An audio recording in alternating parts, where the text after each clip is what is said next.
Footballer ঋতুপর্ণাকে বাড়ি করে দেবে বিসিবি।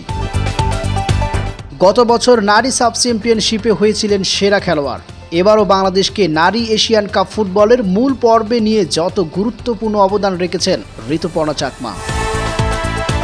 সেই ঋতুপর্ণাকে এবার বাড়ি করে দেওয়ার সিদ্ধান্ত নিয়েছে বাংলাদেশ ক্রিকেট বোর্ড বিসিবি। রাঙামাটিতে ঋতুপর্ণাদের বাড়িটি জীর্ণশীর্ণ হওয়াতেই এই সিদ্ধান্ত নিয়েছেন।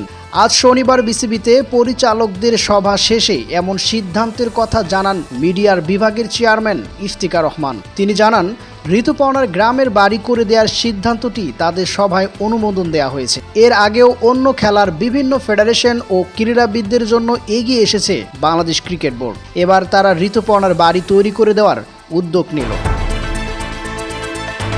রাঙামাটিতে টিনের চালা ও বাঁশের বেড়ার ঘরে থাকেন ঋতুপর্ণার পরিবার। ছোটবেলায় বাবাকে হারানো এই ফুটবলার তার একমাত্র ছোট ভাইকেও হারান বছর 3 আগে।